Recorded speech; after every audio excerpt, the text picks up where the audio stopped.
ചില പുരാണ കൃതികളിലെയും ഭക്തികാവ്യങ്ങളിലെയും ചില ഭാഗങ്ങൾ വായിക്കുന്നതും കേൾക്കുന്നതും ചില പ്രത്യേക ഫലസിദ്ധിക്ക് കാരണമാകാറുണ്ട്.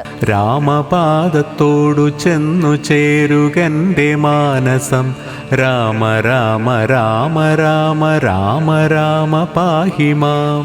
5 ഭൂതരഞ്ചു മുള്ളിലൻപത്തൊന്നക്ഷരം, അംബികാ ഗണേശനും വിളങ്ങി നിൽക്കുമാദിയിൽ. ആദികാശി തൻപുരേ വസിക്കുമീശ്വരൻ പദം, പൂജ ചെയ്തു ചൊല്ലിനേൻ മുകുന്ദരാമ പാഹിമാം. ഗുരുവിൻ്റെ കോപത്തിനാണ് മനസ്സിൻ്റെ പല ആഗ്രഹങ്ങളും ആത്യന്തികമായിട്ട് കാരണമാവുക. അതുകൊണ്ട് എപ്പോഴും മനസ്സിനെ നിയന്ത്രിക്കാൻ പഠിക്കുക എന്നുള്ളതാണ് ചന്ദ്രനെ നിരീക്ഷിക്കുന്നതിലൂടെ യഥാർത്ഥത്തിൽ നമ്മൾ ചെയ്യേണ്ടത്.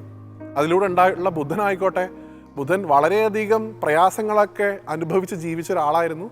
അദ്ദേഹത്തിൻ്റെ ആ ഗ്രഹത്തിൻ്റെ ആധിപത്യത്തിലാണ് ബുദ്ധി ഇരിക്കുന്നത് എന്ന് പറയും. എങ്ങനെയാണോ വ്യാഴം ഈശ്വരാധീനമായിട്ട് കണക്കാക്കുന്നത്, ബുധൻ ബുദ്ധിയുടെ ദേവനാണെന്നാണ് പറയുക. ബുധനെ ആരാധിക്കുന്ന ആളുകൾക്കൊക്കെ തന്നെ വലിയ ബുദ്ധിശക്തി ഉണ്ടാവും എന്ന് പറയും.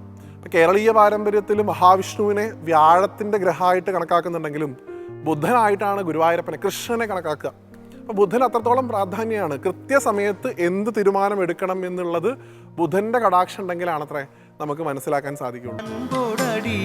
പൂജകൾ നീ സ്വീകരിക്കേണേ സ്വാമി, സ്വീകരിക്കേണേ.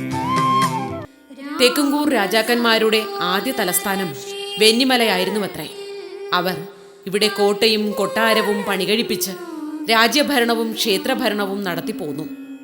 കേരളത്തിലെ മറ്റു കോട്ടകൾ പോലെ പ്രവേശന കവാടത്തിന്റെ ഭാഗത്തു മാത്രമേ ഇവിടെയും കോട്ടകൾ കെട്ടിയിരുന്നുള്ളൂ.